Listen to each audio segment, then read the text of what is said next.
Hello and welcome back to the More Life podcast. We're on episode 4. We have the king, Nico Carrillo.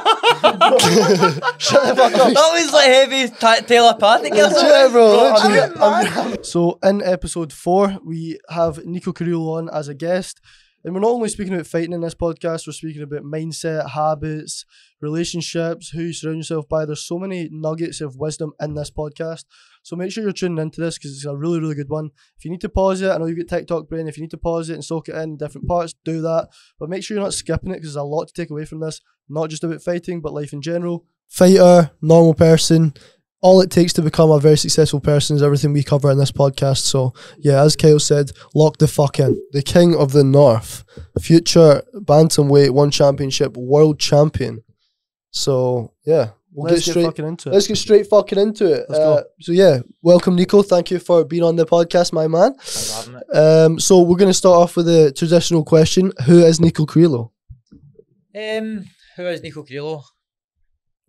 That's a good question. Good first question. I am a professional Thai boxer, obviously. I am a lover. I'm a sucker for love. A lover, not a fighter, if I had the option.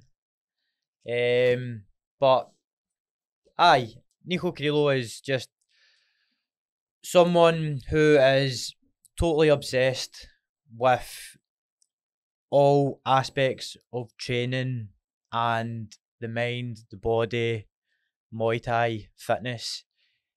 Everything else doesn't really matter to me. I'm very obsessed with that. So. Bro, since knowing you honestly as well, speaking to you, optimizing every area of your life when it comes to training, when it comes to your relationship and all that.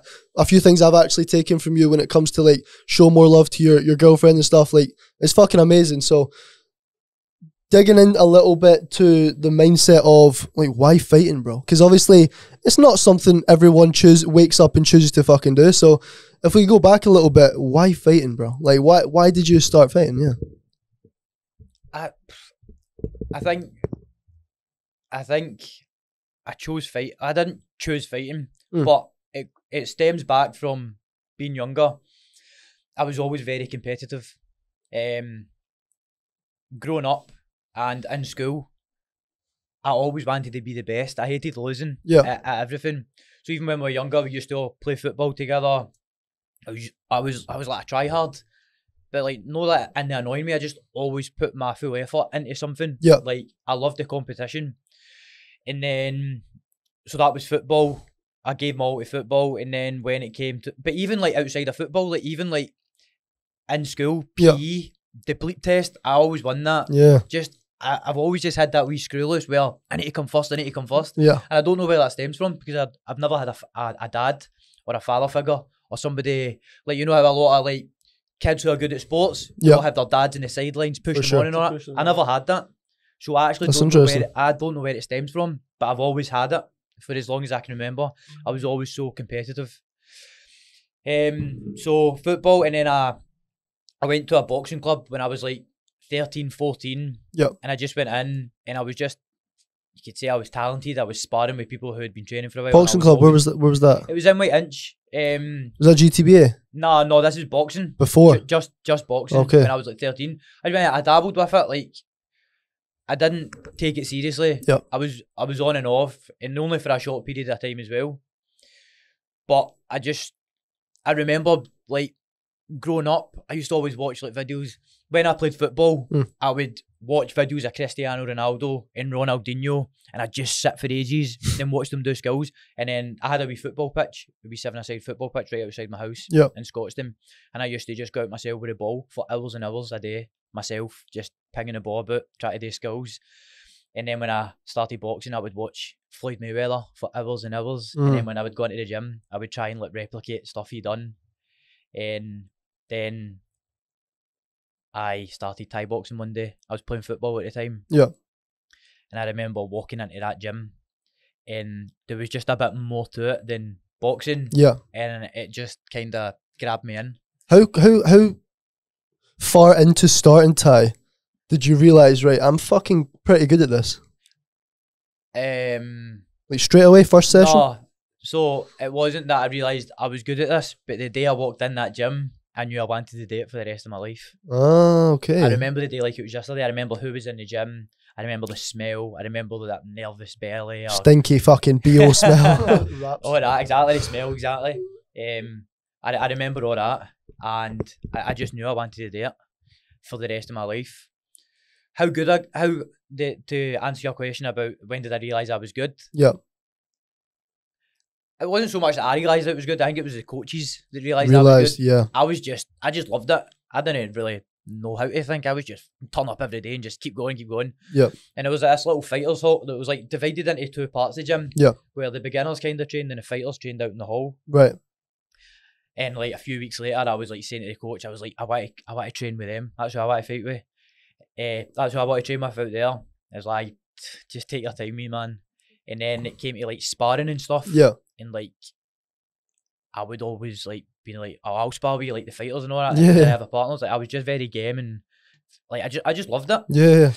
And so then, just through being totally obsessed with it from a young age, just like I think if you put your full effort into something, you can become good at it. Yeah. Do you know what I mean? Yeah. So I was just so obsessed with it, and I just became good at it. You could say obviously the hard work wasn't at that age. Like I wasn't so hard working the way I am now. It was obviously a bit of talent then. For sure. I just had I was a quick learner for Thai boxing at that age. I could probably admit.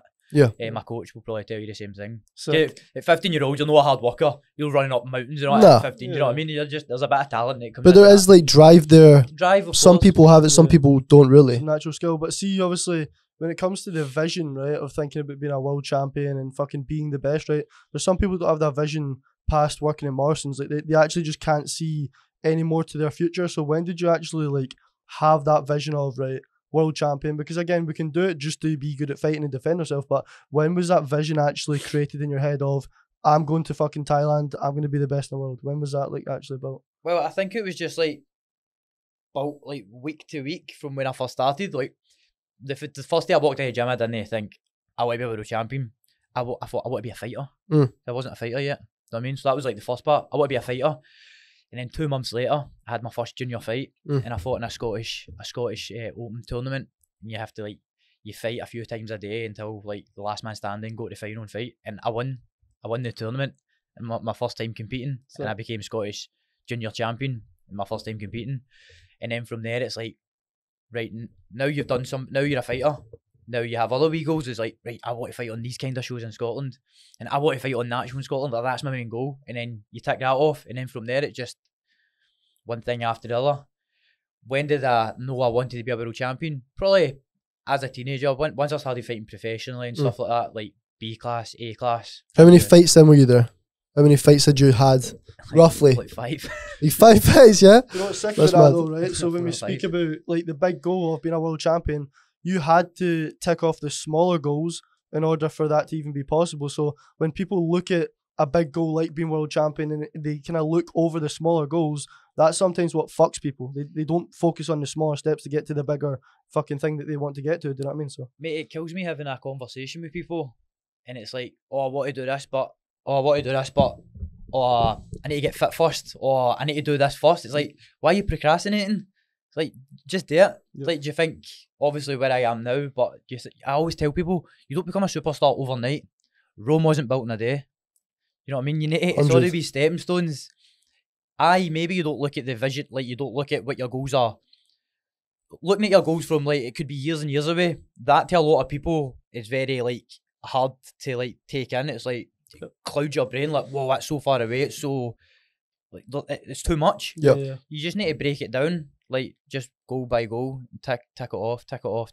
Yeah, 100%. I mean, if you're aiming to be a world champion from the start, it's going to overwhelm you. Overwhelm is the word I was looking for, exactly. Yeah, I mean, overwhelms you. Like, You're going to think, like, fucking hell, to get to that point, I need to do all this. But in reality, you started off in a little open tournament, obviously led every cunt, best cunt there, which led on to more fights. But it was within Scotland, which is what, a tiny island in the middle of fucking nowhere. that's it, exactly. In the grand scheme of things, now you're in Thailand, now you're on One Championships page knocking out a fucking legend that's got, what, millions of views? I mean, it's crazy.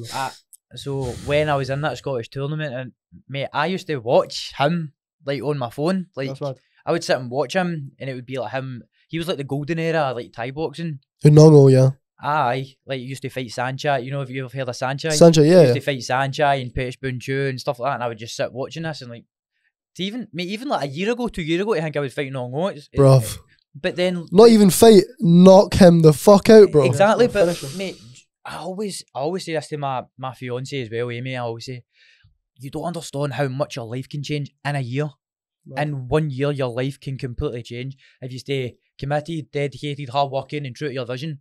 But your life can. It takes hours and hours and weeks and months of hard work and graft and just tears, blood, sweat, and tears, and it just takes one for it all to turn around and it all to just go the right way for your life to change forever. 100%. But it doesn't happen if you don't do all the hard work. The action needs to come along with the vision. Exactly. Regarding that, obviously, I remember the last week just before you went to Thailand, we were speaking about how 10 years ago you started your career in Thai, and maybe it was like a year or so into it, your dream was to fight on the Power of Scotland card, Paisley Lagoon Centre, and then we're fast forwarding to you less than 2 months away from fighting an 8-time world champion in Nongo, and then we're here now. You've knocked him the fuck out, and now you're next in line to fight against John Haggerty for the one championship world title. From doing little small shows in Scotland to then becoming a 3-time European, 3-time world champion, now next in line for the title.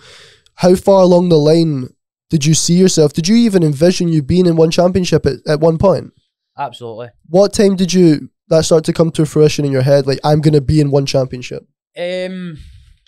Just when one championship. It's like when UK fighters started getting signed, like when Liam Harrison got signed and Yep. Haggerty got signed as well.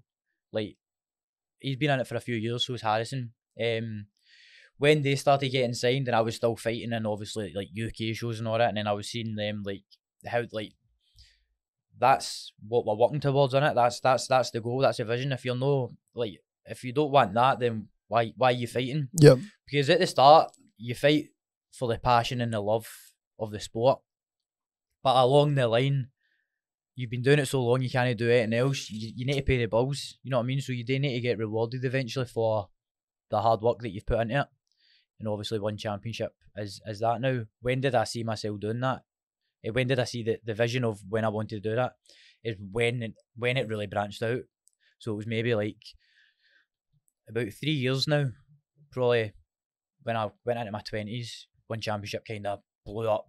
UK fighters started getting signed to it and stuff, and I was like, that's what I'm working towards. I won't stop until I get there. Amazing. A question for the up and coming fighters that are going to watch this. Obviously, a lot of people are trying to commit to fighting and make it their full-time income, their full-time job, and their whole life. What one piece of advice would you give to those fighters that know they've got a bit of potential but don't entirely see themselves becoming a full-time fighter yet, but want to stay on that path to commit and sacrifice everything to make that their full-time income, their full-time job? This is obviously going to be an answer that they don't want to hear, but you can't kid yourself on. Like, see, if you don't put the work in and you take shortcuts, you'll get found out. Trust me, the valiant ones always win. The universe has a way of paying the people who work the hardest. The universe always recognises this. And see, if you kid yourself on, right, and you're telling all your pals you're going to be this and you're going to be that, you don't believe it. Deep down in your heart, you're going to get found out. You will always get found out. The valiant ones always win. That is what I would say. Now, a lot of people might watch this today and go like, I have that feeling. I see myself, I work hard and this, that and next thing. And there'll be other people watching it and going, oh, maybe he's right. Maybe he's right, aye. Trust me, if you don't work hard, you take shortcuts, you tell all your pals you're going to be this, you're going to be that, but you aren't truly putting in that work. And even if you've got loads of pals and you're out drinking and you're already losing. You know how many friends I've got? Count them with one hand. Legit. I don't have a lot of friends. Because when I started really taking it serious, you think you've got a lot of friends, people who party and drink with you. You've only got friends because you are doing the same things. See, when the drink and the drugs gets put away, what do you talk about? on a real deeper level. deeper level. Exposes people, What do man. you talk? What do you talk about? Because all you talk about when you're on it is, oh, remember that time I battered that cunt? Yeah. Oh fuck yeah! Oh, remember that bird? Like, what do you talk about? Like when they drink and the drugs are away. Yeah. You know what I mean? All I 100. talk about to my pals is goals and fitness and Mindset, everything, that's bro. it. You know what I mean? No, 100%. And see, when you're saying that as well, when you started to kind of lose people around you, it's because when you were drinking, when you're doing all these things, the social things that kept you as friends, it wasn't authentic. And that's what I was going to speak to you about as well and ask you was, obviously you're in Thai, right? It's obviously Thailand, sorry, when you're training. It's become a lot more common to see like white guys dancing about a Thai gym because it's like, do you know what I mean? It's like what everyone's integrating, that's where they go to train. But as a Scottish white guy in there fighting Thai fighters, like you stand out, do you know what I mean? So how important is it, one, to be authentic, and secondly, have you struggled to like stay authentic to yourself in those scenarios? Have you felt yourself kind of molded into the Thai gyms? Obviously, you mould into the Thai gyms. Like, a Scottish accent is very hard to understand. So when I'm in Thai gyms, I need to speak with a wee bit of an accent and kind of dumb it down and stuff, obviously. Or else I would be brain dead. No, I mean, I wouldn't be able to have a conversation with anybody. Yeah. I mean, American people can't even understand us. No. Never mind a Thai, the other side of the world, who doesn't even speak English. English, yeah. Do you know what I mean? So, for that question, I would say, yes, I'm like, you do mould into the gym, but the authenticity doesn't. I am who I am, and that will never change. It will never change for anybody, regardless of language barriers and being white, Scottish. It doesn't. None of that shit matters. Yeah. It's just you're who you are, and that's it. And I'll never change who I am. For example, obviously I know your brother Jack on a bit of a deeper level. Yeah. Since I've been working with him, he knows I've opened my layers to him. Yeah. He knows who I am on a deeper level. And with what people might see on Instagram and stuff, they just see like reels of me fighting and smashing pies. You're like, this god must be that. But it's not me. Like, once you get to know somebody, what I'm trying to say is, I don't try and change to my surroundings. Right, I might be way like too like fucking say gangsters, and I might try act different. Like, Jack and I've done this Kyle. and that. No, mate, there was two gangsters sitting here. I'll tell you, man. Here, I fucking love Disneyland. You watch that Disney movie? I love Yes, that sir. shit. You want to talk about guns? I don't care. Yeah. I am who I am. I'll never change who I am. Yeah, it's so important, man. So important. That's fucking sick. It's crazy because obviously on top of becoming successful, you need to have things that are routine in your life. So what daily habits do you reinforce to stay consistent on your route to becoming a one championship world champion? Every day I train. Every day I get up early and I get out and I train. So just, it just keeps the mind, as you've heard before, it keeps the mind hard and calloused. You know what I mean? I try not to fall off that wagon. I try not to get soft in any way, shape or form. But I mean, I would train regardless, because if I don't train, my mind goes into a wee spiral. But I like to get up early, in the dark, just stuff like that. Because regardless, I always train. But I like to do that because I don't have to do that. So that's why I do it. And I'll get up and I'll go in my ice bath first, 6 a.m, freezing cold. Then I'll go up, run up in the mountains, fucking freezing cold again.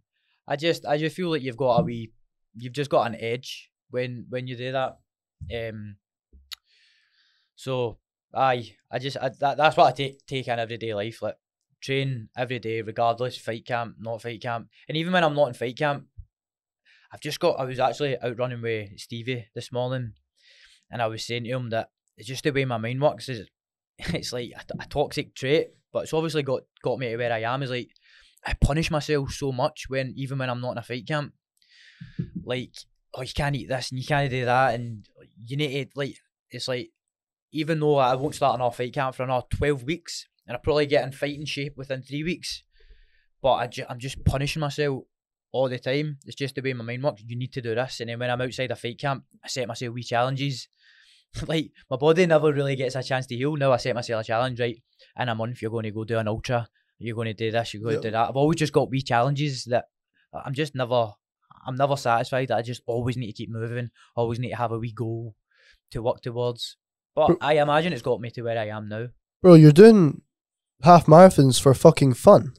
It's fucking, it's mental. I saw a podcast with David Goggins and Andrew Huberman. We were speaking about it a little bit, the anterior mid-cingulate cortex. Yeah. Doing things you don't want to do. And the more you do things you don't want to do, the bigger that anterior mid-cingulate cortex gets. Exactly what you're talking about. You get up and struggle, put yourself through things that give you a sense of punishment and maybe even not wanting to do it sometimes, but that is what keeps you in that headspace of just being so fucking tough that anyone that steps in the ring with you is getting annihilated. And obviously that's exactly what you just said. That's why you are where you are today, bro. And you're the only fighter that I work with a lot of fighters that stays as consistent as they do. You're literally in a fight camp 24/7. Obviously you taper down the intensity, but it's fucking crazy. The only fighter I know that is in a fight camp all year round, basically. It's a lifestyle, mate. Legit. It's not a fight camp thing. It's a lifestyle. Yeah. Every day. You know how much it sucks to just, like, you just don't, like, I take obviously days off, Sunday and stuff like that, but just like every day, this is hurting. Tomorrow you gotta do it again. Tomorrow you're gonna do it again. Tomorrow you're gonna do it again. Legit. Eventually, you know what I mean? Like, what happens there? Well, eventually it just becomes part of who you are. Yeah. To the point now where it's not like, oh, tomorrow you're doing this again. Tomorrow, it just, I don't even think that way now. It is what it is. It's just what I do. Yeah. And what's going to happen then is your mind is going to fucking callous. Do you know what I mean? Yep. Like, you are going to become mentally strong to things to the point that when you don't do it, it's very foreign.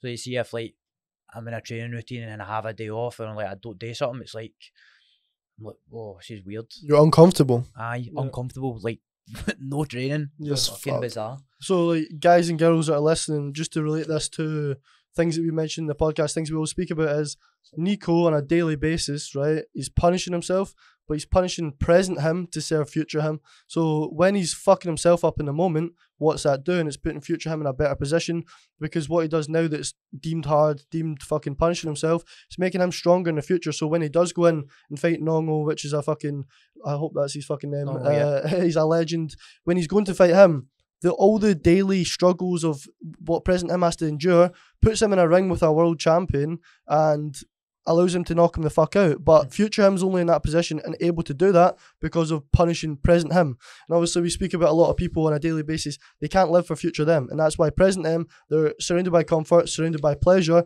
but future them's always in a worse off position because of that. So it's a prime example. Obviously we've got a world fucking class athlete in here speaking about this, but it can apply to you as well. In the morning when you're snoozing an alarm, you're putting future you in a stressed out position during the day because you've give yourself less time in the morning.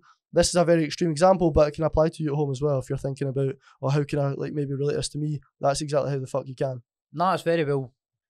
It's a good way to put it. It's really, really well worded. I was like, okay. Yes. No, that's good. You worded it really well. It is. Exactly. It's important to note as well that Nico believed he was the best in the world before he was the best in the world. So there's such a level of belief you need to have in yourself before you accomplish these things. Me and Kyle talk about millionaire this, millionaire that. Most people, shit would fall out their arse if they even think of that money in their bank account. But you really do need to have that self-belief before you even achieve those things. And the imposter syndrome thing we speak about, feeling as though you're like, it shouldn't be what you're doing because you've never done it.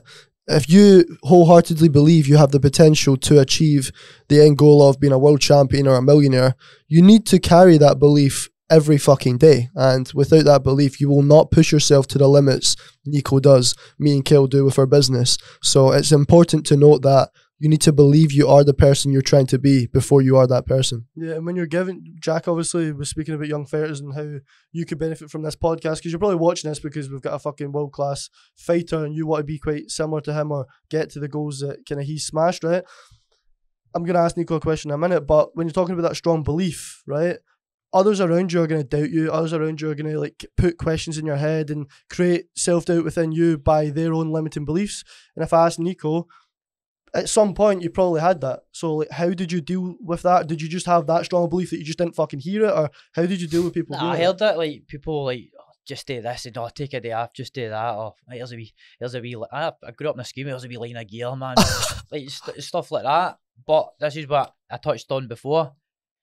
If you feel it deep in here. And if you feel it deep in here, you're obviously obsessed with it. So like me, when I was younger, I would sit and I would watch all the greats, the videos, documentaries about them, Muhammad Ali, Mike Tyson, Floyd Mayweather. So you watch that and you know what the right thing to do is, because they're in this position because they've done the right thing. So Floyd Mayweather never drinks, never ever drinks, never partied, anything like that. So if he's in that position because of that, then subconsciously you know that you should be doing that. Yeah. So if you're around these people who are trying to put like, or try to steer you off that path, if you're going off that path that easy, then it's not, not much else to say. But if you're obsessed, you're watching these things, it's all you think about, then you know what the right thing to do is, no matter how hard it is. Yeah. And even at a young age, it might seem like instrumental, like so far away, but like I said about the daily goals, the daily ticks, focus on the small things. mate, you just need to keep plodding away every single day, man. Yeah. And if it's true in your head and it's true in your heart, it will come. It will come to life. And it's also as well being aware of that when people are planting negative seeds and trying to steer you off, it's because they're scared of taking any action themselves. So knowing that it's their problem and not anything to do with you. That as well, in my opinion, is people steering you off is because, unfortunately, people want to see you do well. They never want to see you do better than them. Facts.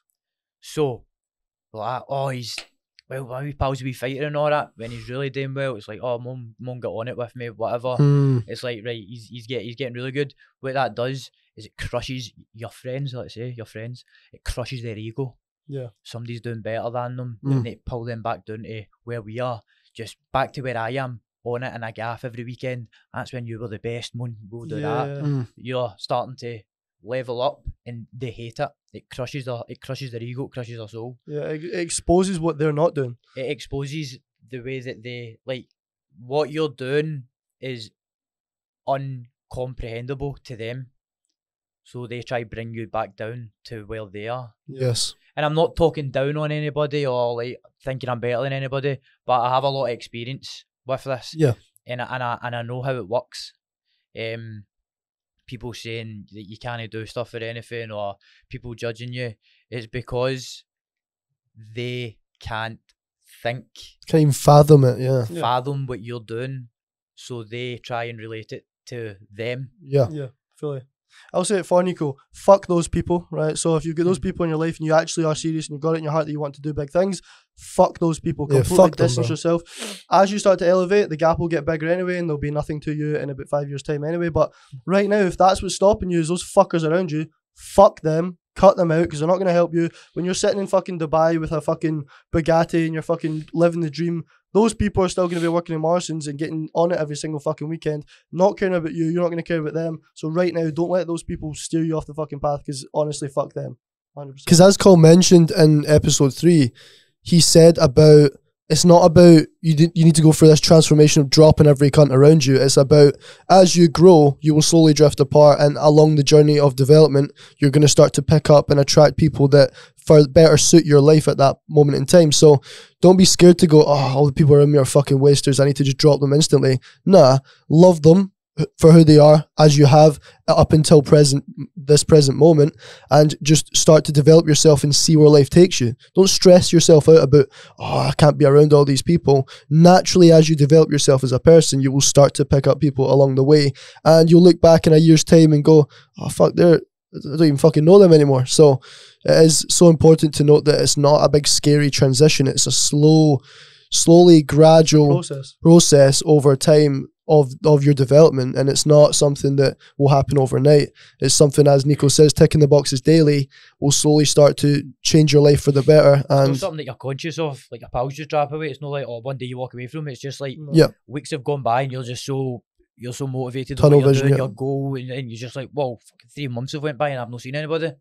And then it just continues like that. Becomes your life, 100%. 6 months have went by, I've not heard from anybody. You've just been so focused on what you're doing. And that's just how it happens. No, 100%. And a prime example of that is, right, so Jack started off treating people in a little gym in Helensburgh, right, middle of fucking nowhere. Start before that, bro. I was in a little salon, little spare room. Yeah, he was in there was people getting their lips done and Jack was treating people in the next room, but now he's working with the best in the world. So it just kind of shows you that if Jack had glued himself to where he came from glued himself to the people around him and their limiting beliefs, he would not be working with the fucking best in the world. If I glued myself to how I was brought up, fuck, I'd be in Where the would you jail. be? I'd Where be in would the you jail, mate. Yeah, that's fact. I'd be in the jail right now, 100%. Highlight that then. So like, see where you came from. Obviously, don't fucking bait yourself out too much, right? But like the environment you did come from, because there'll be people from schemes, from places that, again, they tend to be people who do really well in life because they've came from kind of traumatic or harder I was backgrounds. saying this to you, aye. But like That's right. you tell us then, like, what was the environment like? What could you have done, and what did you do different to get out of that? I could have got in a lot more trouble. I could have got myself in a lot more sticky situations, which would end up with being seriously injured, death, being in a jail, just fucking the same shit. We all come from schemes. It's the same life. Yeah. If you're glued to that, but it can go really, really bad. Like, I know people from the next scheme, etc. Like, all my age, like there was loads of them. Like literally every single one of them are in a jail. So it's mad. I've got boys my age who came from the same scheme as me are dead, a few. So, and it was from it was from that environment. The environment. Yeah, so see, you grew up like that, right? Those people that are in the jail, those people, I'm not chatting shit, I don't want stabbed, killed, right? But those people that are in the jail and they're dangerous people, right? All they've done, literally, is repeat where they've grew up. They've repeated their mum and dad and their behaviour and stuff like that. The generation above, we used to watch them chasing each other, fighting each other. Generation above, watch them fighting 100%. each other, chasing each other. The younger, we need to live up to that. We're the new generation, They're repeating the pattern, and almost they probably did feel in their head that there was no other option. So, again, to anyone listening, if you feel there's no other option but just repeating the fucking cycle where you've came from, that's not true. You can genuinely be whatever you want in life completely. It's your choice. Wherever you are in life right now is a result of your decisions and what you've done, your actions. Nico's a prime example. Could have got into fucking stabbing wars, been in jail, killed, etc., etc. But he's a world champion, or going to be a world champion now, do you know what I mean? And he's in gyms with fucking like legends training with him, do you know what I mean? So again, it shows you the contrast between someone that just chose to do something a bit different, had a strong belief in what he could do that wasn't repeating the pattern of bullshit that he's came from, and it's like resulted in where he is now, do you know what I mean? So if you're having doubts like, fucking hell, I'm from this place and I can't do that, it doesn't exist. It generally, that's all in your fucking head. And the people around you that make you believe that that is real, it's because they can't see past where they are right now, which Nico was saying. Like, he had that strong belief. People around him doubted it because they couldn't fathom where the fuck he was going. But you need to have that belief. And if you don't have it, again, you can't force it. But if you genuinely have that belief, don't let other people's limiting beliefs that are around you right now limit your beliefs in what's possible. They tell you that you're a product of your environment, but you don't have to be. You know what I mean? Yeah. And a big herd of sheep, be the black sheep. 100. You know what I mean? Be the lone wolf. Yeah, 100%. That's what I wanted to be. Yeah, well, if your willpower is stronger than your environment, which a lot of time it isn't, you can fucking go in the opposite direction. Do you know what I mean? You definitely can, 100%. What people don't understand is you have a choice to either adopt or avoid what you're around and what you've been brought up and exposed to. And obviously, Nico, you chose to avoid that. What people always think about is role models this, role models that, of what to do.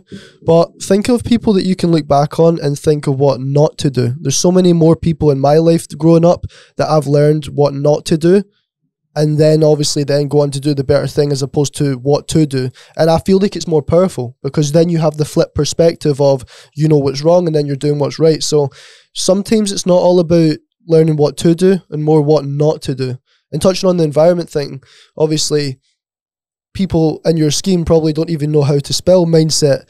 And now the mindset you've got, bro, as I said, one of the only people with the fucking mindset you have that I've met in my whole life, or even seen or spoke to or heard about. What resources, i.e. people that you've listened to or anything else, has allowed you to develop your mindset to where it is now? So obviously, like I said, being younger, obsessed, I would watch Floyd Mayweather, I would watch Muhammad Ali, Mike Tyson. That got me so far. It kept me motivated, and like, but then when the levels really changed and stuff, I've said it in podcasts before, And it's there's one person who really two people who really elevated my mindset. One of them is my strength and conditioning coach, Ross McGaffney. Yeah. Legend. Shout out Ross. Since I started working with him, it was weird because he wasn't doing anything fitness wise that would motivate me, but just him training me motivated me, and it just inspired me to do better. I don't think I've ever told him this, so you'd be crying, you'd be tearing your eye. Ready, go. So I just training with Ross, it just made me want to do better. I don't know what it is, his mad voice. He's just it's like see when I hear his voice and we're training, like we switch triggers you, yeah. It just goes. And then Ross obviously upped my game, strength and conditioning, turned me into the body that I have today. But he also said to me, there's this book that you'll love because of your mindset. At that time, he knew I was one of the youngest, hardest working guys he'd ever trained. And he said, read this book, you'll love it. It's much like your mindset. And it was David Goggins, his first book, Can't Hurt Me. And I've listened to it like 10 times now or something. But I listened to that and just listening to David Goggins all the time, it's inspired me. So I was thinking, I'm maybe 20 years old right now and I'm fighting professionally. I'm already in a better position than Goggins was, because he was 300 pounds at 24 years old. His life was a mess. And the way he turned that around to then what he went on to do, I'm thinking I was inspired. I was like, how has he done this? And he obviously dives deep about the mind. And I was thinking, if he can do this, I can do this. You're leaving so much potential in there, so much untapped potential that you never really tap into. So after reading that book, listening to that book, it inspired me, like I said, and from there I just started doing little challenges. Like, I'd never ran any more than a half marathon before, so I'd done like a marathon and then done 30 rounds of pads after it. I'd never run that distance before, and I was just inspired by what this guy had done. And from over the years, him with my strength and conditioning coach, who loved David Goggins and all, it just turned the mindset into what it is today. Just never quit, always in the fight. How little do you listen to your emotions then when it comes to getting those harder things done? Do you just think more logically, or do you think of the end goal of world champion and it cancels out any doubt in your mind of actually doing that thing? What gets you through those daily fucking struggles? So you mean daily struggles, or like when you're in the middle of a workout, or like any struggle? What do you do to overcome stress in your life, whether that's a hard workout or getting tasks done towards the website? How I overcome stress. A hard workout. That is how I overcome stress. Okay. When the workouts are obviously hard, very hard, and then you need to have other words with yourself. What are those words? Yeah, that's the words. Mate, honestly, I don't know. I can't pinpoint the day it happened or how it happened, but I just can't quit. I don't quit. Maybe that's what I hear. So is that the words? Don't quit. You can't quit. You can't quit. Yeah. Listen. People judge me and call me a lot of things. Like, I don't listen to it. I don't care, because I'm already my biggest critic. Like, what you say to me can't be more damaging than what I tell myself every day. I've fucking this wee voice in my head that's like expecting the best of me at all times. So that's why I'm a high performer, probably. But nah, I don't know. I can't. There's no specific keywords. Nah, there's no keywords and stuff. Maybe there'll be like a phrase in the day. Like, I like to read with stoic quotes. Yeah. And stuff like that. And maybe I'll have read one that day, and it'll resonate with me, and then it'll get me through that training session. When it gets really hard, I'll just see it in my head. So almost acting with no emotion then. Yeah. In a way, like, you're not, because how you feel about doing that isn't always necessarily I want to. A lot of the time you don't want to do it. No. So like I love training outside of fight camp. In fight camp, I hate fight camp. There's nothing nice about fight camp. Everything I do outside of fight camp, it's my choice. I still punish myself a lot, but in fight camp, it's very, very difficult, and I want to take days off. Yeah. But it's just like the thing that is annoying is, like, you feel like this, you feel like that, you should really take a day off, but I just know that I'm always going to do it anyway. So is that because your reason why is stronger, the purpose is like stronger than the pain that you need to endure? Like almost like, do you relate it to that? Or obviously you're saying you just do it, but the reason why you're doing this needs to be stronger than the pain of doing it. So is that something that you relate back to? Do you relate back to like the world champion wanting to get there? Like, is your purpose a big thing? I don't relate back to that. I'm just scared that there's somebody working harder than me. So kind of in an indirect way, it is that then. It's being the best. It's your purpose of being the best, the world champion. That's what drives you to not quit. Obviously, like you're saying, even if I'm in the gym doing a workout, like I won't quit either, because then you've got this guilt and shame that you know that you quit and you know that you could have pushed further. That's it. And I've quit before in my life. And the day haunts me.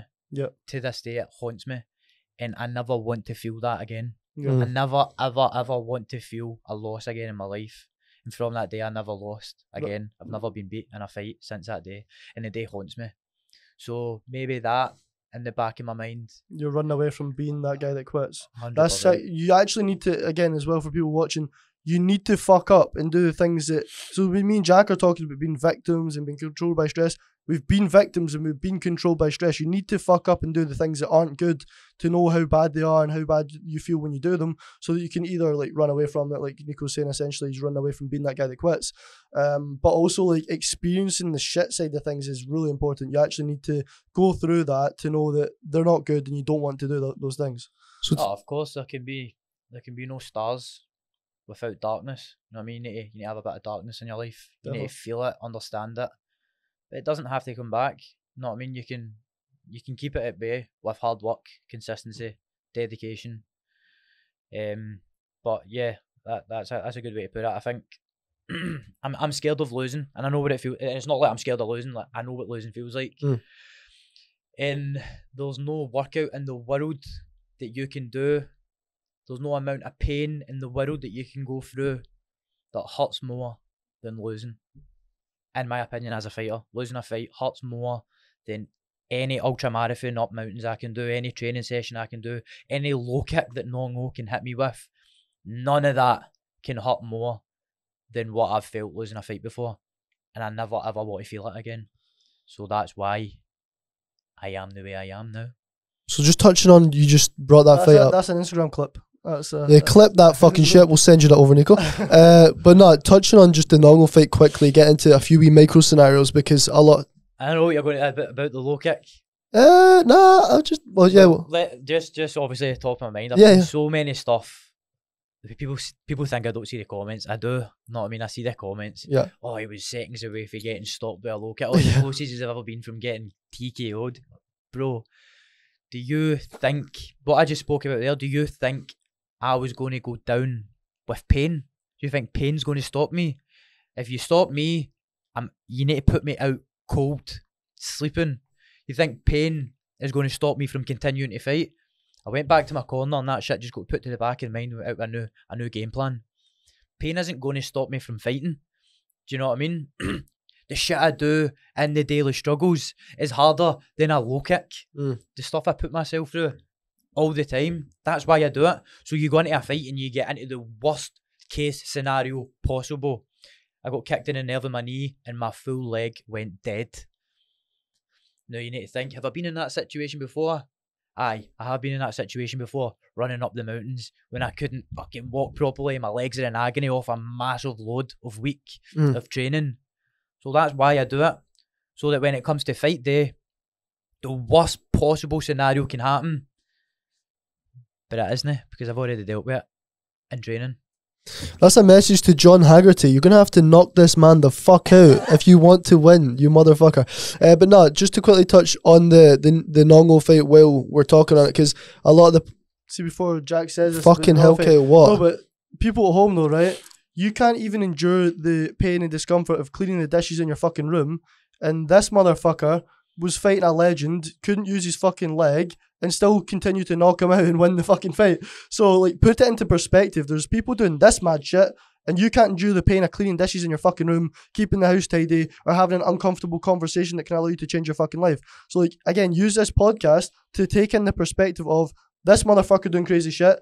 you've not got as much crazy shit to do, but you're still not doing them because of the avoiding the fucking discomfort of it. So like really use this to change your fucking perspective and mindset, because you could be doing fucking better. And the reason why you're listening is probably because you want to do better, but put it into perspective. It's fucking crazy. What this, like, I couldn't even imagine doing what you're doing in a ring. Like, the thought of me doing like an amateur wee fucking shitty fight would probably overwhelm me to an extent, and you're doing the madness on a big stage, like fucking one championship's probably gonna be bigger than UFC the way it's going and stuff. Like, it's a crazy stage to be on. So to put it into perspective, like, please do that. If you're taking anything away from this podcast, like, put into perspective what you could be doing more and what you're avoiding right now that isn't really even that fucking bad. You touched on it. It's just looking at yourself in the mirror and just having an uncomfortable conversation with yourself. Like, just being honest. Be honest with yourself. Look at your goals. Where are you going in life? Are you happy? Are you in a job that you hate? If you are, why? Life's too short to be unhappy. The day I quit my job was the happiest I've ever been in my life. You will never work a day in your life if you are doing what you love. Okay, being a fighter is my job. I don't see it as a job. It's not a job. I love doing it every day. It's a lifestyle. Life's far too short to be in a job that you hate. So if you are in that position, then maybe you need to have an uncomfortable conversation with yourself. But it like I said, it all starts from within. It all starts with you. Do you know what I mean? And if you can't sort it, if you can't have the conversation with yourself, no one else is going to come and do it for you. No one else is going to give you a handout. No one else is going to help you. It has to be you who gets the ball rolling, who starts your life, living your life to how you want to live it. Yeah, it starts with that self-reflection, and then the journey begins with complete ownership. If you can't take complete ownership and you are the person in control, nothing's going to fucking happen that you want it to. Like, you need ownership. You need to self-reflect. You need to have that uncomfortable conversation and question yourself. But again, when we're speaking about the people around you, just make sure that the people around you as well aren't constantly creating this limiting belief that just affects you constantly. Like, you need to change the people. If you can't change the people around you, you need to change the people you're around, and that is a complete fucking fact. Like and you've said that every episode of the podcast. It's important. I want people to look at it. Which is class though, because if people have watched this a couple of times, it'll reinforce. But what Nico just said, honesty. See if you genuinely make every decision with honesty. There's no insecurity that can build up, because insecurity breeds dishonesty, and dishonesty breeds insecurity. So you start to get into this little cycle of building up that dishonesty with yourself, that self-disrespect, that insecurity, and then you're just this big ball of fucking stress that projects hate and insecurities onto people. Onto other people, and then you start to then just attract all the people that you don't want in your fucking life because of the way you're acting. So just be so aware of honesty being the best policy in your life, carrying honesty into every decision you make in your life. The 3 H's. Hardworking, humble, honest. Jeez! Take the 3 H's with you in life. Be humble in everything you do. Train in humility. You know what I mean? Doesn't matter how big I ever get, I will always be humble. I will always train in humility. Be hardworking, but you have to be honest that you're hardworking. You know what I mean? You can't be deluded. You can't be telling yourself that you're hardworking when you're not. You have to be honest with the fact, am I working hard? Can I work harder? The 3 H's. Fucking another clip. That's fucking... I was going to say, just for all the little fighters watching that are fucking Nico fanboys, just to get into little micro scenarios of the fight and stuff, because that shit I want, when I listen to a podcast, I'm like, well, what was said during the rounds of the first round of the fight? So going into the first round, obviously, Nongo just starts hacking away at your leg. You check it a couple of times. And then after the first couple of checks, he just keeps kicking through the fucking check. What's going through your head as your leg's getting sorer? Like, what are you thinking? Are you going to, like, is he going to stop kicking me, or what are you thinking? Okay, so first of all, for up-and-coming fighters, anybody who doesn't really know fighting, being in a fight scenario, everything goes pretty quick. Yep. Time goes by very fast, and you're just, it's a very weird thing. You're just tunneled into one thing. Everything around you kind of, like the Matrix. Like, we're moving and everything else is like in slow motion. So what are you looking at? Just his face, or what? Just his body, nothing else. I don't see anything else. Just like zoomed out almost. Aye, everything else becomes a blur. Like blinkers, like a horse with blinkers on. Yep. So in the fight camp, we knew, I'm taller than him, we knew he was going to go to the leg. We've seen him do it with Liam Harrison and other fighters. He finished him with one kick? Yeah, we knew he was going to do it. And funnily enough, he was kicking Liam in the same place he was kicking me. Exact same. Just above the knee. So he's an experienced fighter. He knows what he's doing, obviously. 8-time world champion. He stopped 8-time one-championship world champion. What? Aye. He's defended the belt that many times. What? Aye. So, anyway, I'm fighting him. He kicks a leg. I'm checking it. I'm blocking everything because I've been doing it all fight camp perfectly. Okay? And I knew he was going to come to the leg. Unfortunately for me and my coach JP, we thought that after a few checks, he would stop going to the leg. Now, that's in the experience of me fighting and fighting other people. You kick someone's block, you go, oh, that's pretty shit, I don't want to kick that again. Yep. Nicer to kick your thigh. So then, I keep checking it and he keeps kicking the block. And I'm thinking, why is he still kicking this block? Yeah. Obviously, I'm forgetting that he's probably got shins like made of metal because of all the fights he's had, so conditioned. Yep. So he just keeps kicking my block, and because he's kicking my block, it's now starting to sting around into my calf.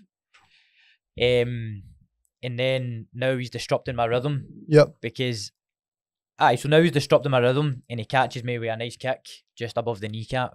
Yep. And that just sends a mad numbing pain through my leg. Because he kind of jarred your leg into the fucking ring, almost the floor. It was just a weird kick he caught me with. In your head, are you thinking of shots? In my head, I'm feeling the shots. I'm going, these are getting stingier, these are getting sorer. Yep. I'm probably going to need to put my weight soon as. So I'm punching him. What happened was he just kind of disrupted my rhythm a little bit. So it just kind of made me fight a wee bit more erratically. Yeah. As he was kicking the leg, I started to think, right, I'm in pain a little bit now. I know what JP's going to say to me in the corner. I already knew it. Like, you need to turn this into a fight. It's time to fight. Like, you need to go touch his chin and knock him out. No standing off him with it and go make it as dirty as you can. So obviously before that first round ended, I've already started to think like shit, I'm going to have to fucking go for it here, because if not, he's going to keep kicking my leg and it's hurting me. So see, when you're kind of skipping back and just before the bell rings, you're like, when you're kind of trying to get out of the way. That one is the one that kicked on the knee. Yeah. I tried to put my foot down. Yeah. And my foot wasn't dead. It wasn't working. So that's why you started kind of retreating a little bit. I just retreated. I just needed a couple of seconds to recuperate. And then so it wasn't he's about to get stopped, TKO'd. It was just fuck, my leg isn't working here. Back give me some space. That's it. So then the bell rings, you go into in between rounds 1 and 2. What does JP say to you? JP says, "How's your leg?" I said, it's fucked, it's sore, put ice on it. They put ice on it, he looked me dead in the eye, and he says, stand southpaw, so he can't hit your leg. And then he shouted in my face, you're in a fight now. No Muay Thai anymore, go out and fight him. And he said, although he's still going to try and hit your leg, now because he's trying to hit your leg so much, his hands are going to drop, he's going to make a mistake. That's what happened. 30 seconds or 20 seconds into that, nah, not even, maybe 10 seconds into that round, my back's on the rope, standing southpaw. He tries to low kick me and I pull his guard down as he's doing it and elbow him. He goes onto one knee and wobbles. Then I chase him into the corner, hit him with that big combo. Now I've got him hurt. Yep. A few seconds later, I catch him with the elbow and knock him out. The fucked up thing is as well, it's like, when I was watching the fight, obviously, I know you a little bit more personally, as you said at the start of the podcast. I knew, unless your leg just stops working or you get knocked clean out, you're not getting finished. And I said to the boys during the round, I was watching it, I was like, Nico's going to attack him with the hands and knock him clean out here. And what fucking happens? You do that. Talking on the knockout shot, we discussed previous in a session when you came back from Thailand, it's not traditionally a knockout shot like that you would expect to finish someone with. It's funny, every time I go into a fight, when I've knocked people out, I always like have dreams and stuff of how I'm going to knock them out and all that. Yeah. It's never ever the shot that I'm pure fantasizing over. Yeah. Like every fight, I can always I have very vivid dreams and vivid like images in my head of when I fight. Why obviously the belief is built, and then I believe that I'm going to do this. Yep. And it turns out that every time I knock someone out, it's like the opposite hand or the opposite thing. It's always dead bizarre. So what shot did you envision knocking him out with then? My right elbow. The rear elbow? My right elbow and my right hand. And it was the front elbow? Aye. And then with Nong-O, with Muay Thai, what is it? It was like my hands again, and then I end up doing it with my elbow. So always like something else. It's weird. And I always think, I'm going to stop someone to the head, and I end up stopping them to the body or something. So the vision isn't exact, but it's obscured, but it's there or abouts. It just shows you that game plan can only mean so much until you then get into the actual fight. You're hit with a shot that you're maybe not expecting it's going to affect you as much, and then it turns into instinct. But like, that's why it's a fight. Do you know what I mean? Like, Yeah. you have the most perfect fight camp ever, whatever. At the end of the day, it's called a fight.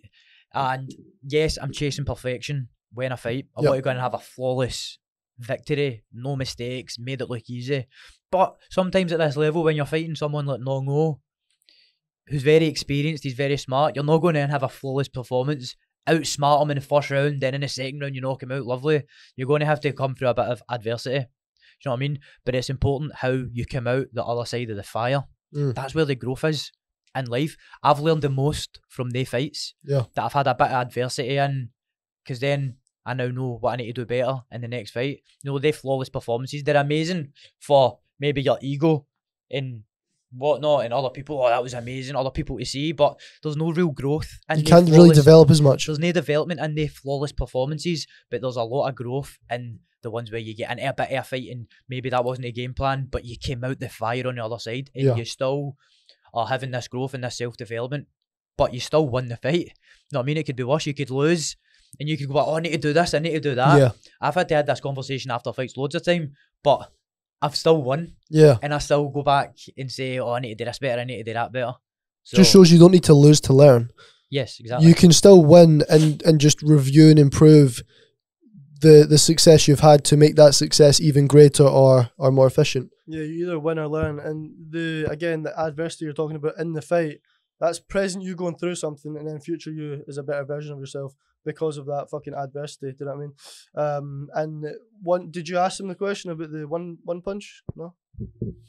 So if you were to choose a strike, like one, could be kick, could be elbow, could be punch, one fucking, you can call it a move, would you?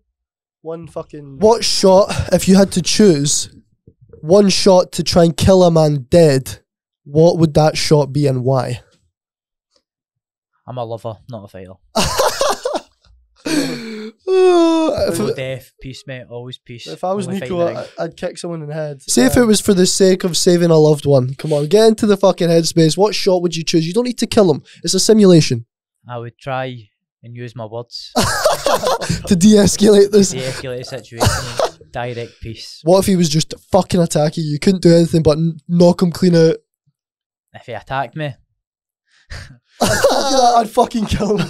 If he attacked me, then I don't know, instinct would be to throw a punch or something. The backhand?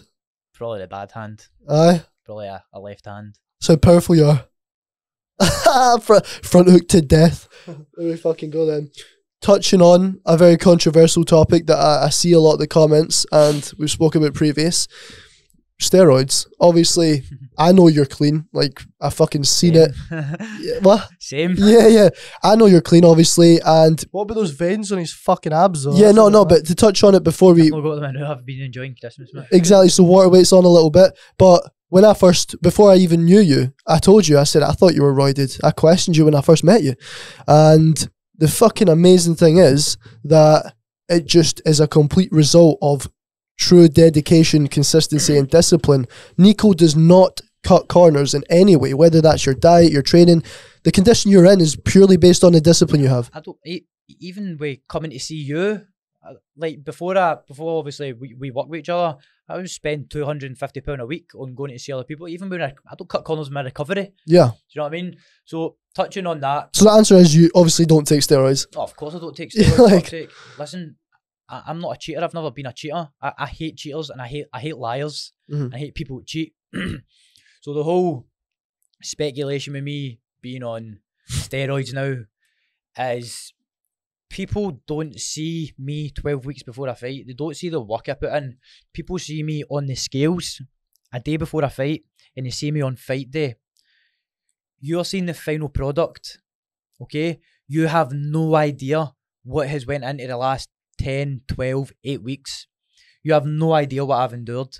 You have no idea what I've done, how many hours of training I've had. No clue. You just see me on a set of scales the day before the fight and fight day, and you judge the final product. Yeah. Now, in my opinion, people judging me for that is because they can't get it in their mind how someone looks like that. Let me tell you, let me tell you this. One, it comes from genetics, right? Pictures of me from when I was a wee guy. I am genetically lean, okay? Number two, people can't get in their mind how someone can look like that, but it's because they can't get in their mind how hard someone must work to get like that. Yep. So they go like that, straight to the shortcut, straight to the path of least resistance. He's obviously cheating, because you can't think.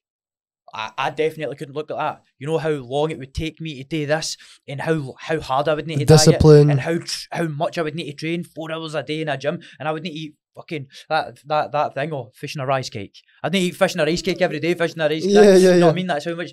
Oh fuck that! How I couldn't do that. How can your body get like that? It can't. Oh, so he's cheating. Yeah. No, it's just people can't. They can't fathom what I've been through, so they put a title on me. Yeah. Do you know what I mean? Yeah, 100%. It's their limiting beliefs that create these insecurities as well. It's fucked, because before you said that, I was gonna interrupt you and say that exact thing. Like, people will see people in a shape that they've never been close to because they've never put in a fraction of the work, and they'll accuse them of cheating. For example, they'll see someone in a really nice car, young boy in his car. For example, Richard Dixon. I seen him in a gold I8 in Glasgow one time when I was a wee bit younger. It was about 5 years ago, right? And I was like, drug dealer. Tattoos on his head, drug dealer. But it's because my brain wasn't. I couldn't even understand how the fuck he could have so much money at a young age. I'm like, right, drug dealer, something, he's done something fucking crazy. But in reality, it's because I, in that moment, couldn't even think about what he had done or what he could do to get to that point, because I hadn't done anything close to that before. So, again, when we're touching on people giving you negative comments, when we're touching on people portraying their insecurities and projecting them, onto you, it's because of their lacking belief, and it's because of their limiting beliefs that are literally fucking caused because of their environment and their own action that they've taken. So Nico, hours and hours and hours a fucking week to look a certain way. You've put in 3 hours a week and you don't look anything close to that. You're obviously going to fucking have some kind of, oh, he's cheated to get there, or he's unwise, because it's just not even possible in your own head. Maybe because you're dishonest with yourself. Don't put a title on me because of how you feel with yourself. 100. Do you know what I mean? Like, we've touched on it already in the podcast. That is what I get from it. You can't comprehend like I said, you see the last day before a weigh-in. I've trained for hundreds of days doing the same stuff every single day, diet every single, and you put a title on me because you see me on the last day of that massive load of training. Yeah. And you put and I believe the title's put on me because it, like you says, it projects insecurity of what you cannot do. Yep. So and the funny thing is I see the comments and shit, and I'll go on and I'll click on one of them, and it's like on Instagram, fucking the carton juice box, obviously juicing, and then I'll click on it, and it's like the cunt's fucking display pictures like a chicken, and he's got 0 followers, 0 fucking following, 0 followers, and it's just trolls. Yeah, it's a dickhead. It's either. Do you know how sad you have to be to sit on a laptop and take time out your day to try and discredit and troll someone? Do you know how much energy that must, you have actually put time into it, going on your phone, seeing that, going in the comments? Mate, you could be putting that energy into something else. To yourself. To make yourself better. Yeah. You've actually opened an account on Instagram, 0 followers, fucking put the display picture as a chicken. Fuck. To come at me and put a title on me. Yeah. But listen, they don't make statues of critiques. They make statues of great people. How do you deal with negative people though? What is your... How do I deal with negative people? Yeah, how do you deal with them? I don't deal with them. Yeah, you just disregard them. People around me, brother. So see, when you see those comments, so obviously before I've spoken about how to deal with them, you have empathy for them, feel fucking sad that someone's that negative and fucked up to do that. Do you have this similar kind of approach, or do you genuinely just put it to the side? Honestly, it's just dismiss it. Mate, I just detach myself. I have no emotions to it at all, mate. Not good. Literally. And a lot of people around me, my fiance sees it on, Gowser, my boy I run with, my good pal, he sees it on, he fucking starts commenting and all that. I'm like, bro, you're just as bad as them. Yeah. gone into that fucking rabbit hole, and you're arguing with a fucking robot, probably, but you're arguing with a big fat guy who can't even walk up his stairs, like a proper victim. So, aye. I would beg to differ that a lot of the people that are commenting and making these fake accounts are probably fighters that are jealous to see where you are. Whether that's in Scotland or England doesn't really fucking matter, though, to be fair. Why am I where I am today? Because I've only ever focused on me. That's sick. I've never focused on anyone else. No, winners win, losers complain, losers focus on other people. I've only ever focused on me, and look where it's got me. Literally, and that's an amazing point to take from what Nico's just said. If you want to fulfill your life in the biggest and best way possible, why focus on anyone but yourself? You need to focus completely on yourself. You probably have people, you watching this, in high school that you can either look back and see, fuck, they've not really moved far from when they were in high school and you're all the way here. Or you could be that person that's not really moved far from high school and look at people, oh, they're doing great from high school. Oh, look where they are now. But ask yourself why that might be. Because the people that have moved so far from being in high school have focused on developing themselves. Priorities for me are very important, and one of my biggest priorities is self-development. No one prioritizes developing themselves. I speak to countless clients on a weekly basis, and most of them don't prioritize developing themselves in any way. There's no me time. There's no time to actually self-reflect and actually improve on what you're doing, and that's something that you can take from this podcast from Nico. Every day he's working on getting that 1% better, whether it's a slightly better time on the runs or it's just feeling slightly better in training, etc. You need to focus on bettering yourself or you will not better yourself. Here's a question you can ask yourself. Are the conversations you're having about other people? Like, are you sitting speaking about other people most of the time? It's a very, very, very, very, very easy way to find out that if you're focused on yourself, if you're moving forward, if you're getting better, if you're speaking about other people, sending other people's shit into your group chat, and like your focus is most of the time on other people's lives, talking about celebrities, like there's clearly not enough focus going into your fucking life, and that's where you are right now. So when Jack's saying people that have done well from high school and they focus on themselves, that's because they have focused on themselves. And since high school, you've still sat and spoke about those people. You still sat and spoke about other people. Your conversations are filled with other people's lives and not fucking yours. And again, it's because it's easier to speak about other people and critique them than it is to critique yourself. It's uncomfortable to have those conversations where you're reflecting, questioning yourself, taking ownership of where you are right now. They're the conversations that make your life better, change your life, allow you to move forward. But that's the conversations a lot of people avoid because it's not comfortable to do that. Is it really comfortable to say, for the last 2 years, I've done absolutely fuck all with my life. I wank every other day. I don't fucking go to the gym. I eat dog shit food. I surround myself by negative people. Like, it's not easy or comfortable to say every other day. Every other day, probably every single fucking day. Probably morning and night routine, am I knocking the odd wank? You gotta bump those numbers up. Rookie numbers. But am I knocking having the odd wank? No, like, go and do that. But it's about your kind of daily habits and stuff like that you're not reflecting on because you're filling your conversations with what other people are doing. That's why you're not moving forward. A question I've got for Nico, again, you're a world-class fucking fighter, right? I would actually put my bet on you to maul me and Jack right now if we were locked in this room and we had to make it alive. Unless I sucker punched you. But again, mate, I'm a lover. This guy's lying. But the question I've got for you, like, how important, like, should men be able to fight? That's the question. Like, should men be able to have the ability to defend themselves? What is your opinion on that? I'll let you take it away. I think nothing to do with fighting. Right, we'll come back to that. I think everybody should learn a martial art. Martial arts, jiu-jitsu, any MMA, Muay Thai, boxing, it makes you a better person. It teaches you humility, it teaches you respect, teaches you about other traditions in religions in other parts of the world through where that martial art originates from. It opens your mind to different stuff, but in all, a martial art, everybody who does martial arts always touches on this. It truly makes you a better person because it teaches you about respect. You know what I mean? You walk on the mats, you need to take your shoes off, you need to bow to everybody, you need to shake everybody's hand before it teaches you manners, it teaches you how to be a better person, truly. So, should everybody be able to fight? I believe that everybody in their life should do a martial art for that reason. Should a man be able to fight? I mean, I can't speak for anybody else. Like, that's the way my mind works. I can't speak for other people because I'm always focused on me. So if you ask me, do I believe that, like, how do I feel about the situation? I can fight.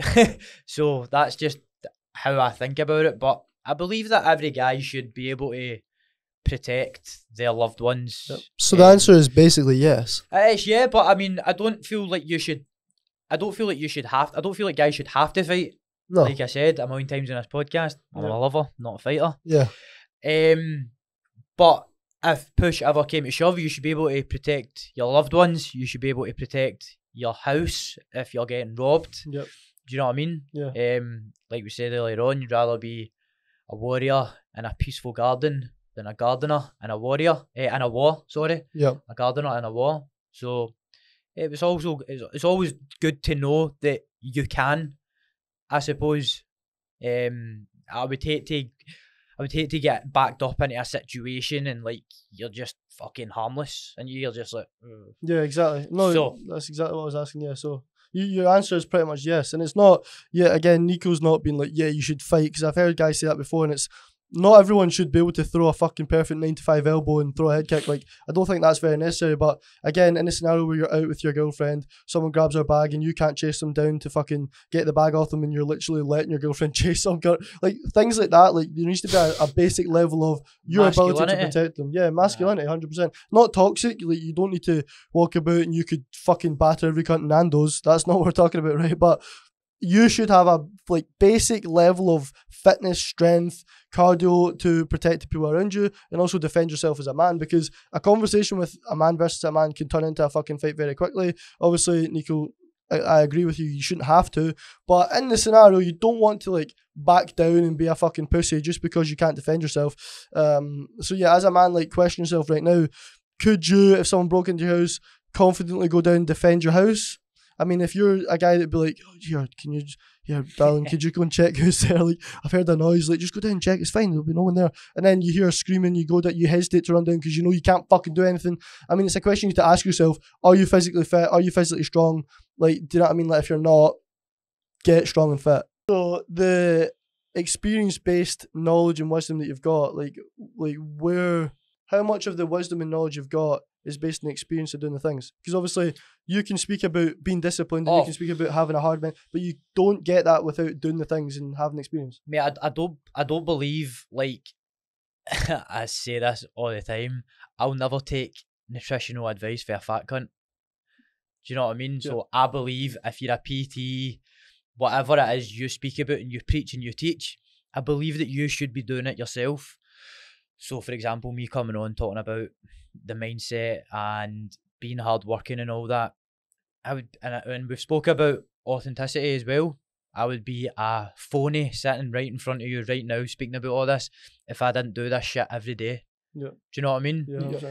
So that the experience comes from, obviously, the reason I can speak about this stuff is because of the experience I have in doing it, and also I know how it makes you feel. That's why I come on to podcasts and I speak about this stuff, because I want other people to feel what I feel. The feeling you get from training, ticking off goals, suffering, the feeling you get from it is something that you can't get anywhere else. Said it on other podcasts and stuff before. If you could see, have you ever like been a running, that runner's high you get after it? Yeah. It's like euphoria. It's like crazy. Mm-hmm. Like the feeling of self-satisfaction. Like you've accomplished something really hard. Yeah. That's why I do it every morning. Okay, I love that feeling as well. But see if you could bottle up that little feeling, put it in a pill and sell it. Every other drug in the world, the cartels in Mexico, would go out of business, because it's the best feeling in the world. But all you have to do is lace them up, get out there and do it. Like, and it doesn't have to be running, it can be gym.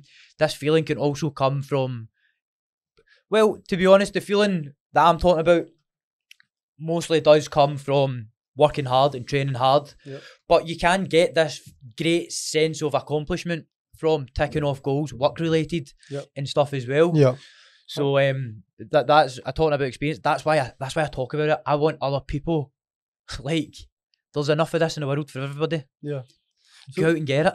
The reason why, though, most people don't have that feeling is because guess what? There's effort involved in getting that fucking feeling. So Nico will need to go out miles and miles and miles on a fucking road running to get that similar feeling, right? Some of you guys at home will smoke a joint and get a similar feeling. Some of you guys at home will snort a bit of gear and get a similar feeling, but there's no effort involved in that at all. It's all external though. All that shit's external. Yeah, there's no It's inside not you within. fulfillment. There's Yeah. no, it's not within. Yeah. Do you know But what I you mean? need to That's the dig deep difference. and find that will to run 30 miles in the morning.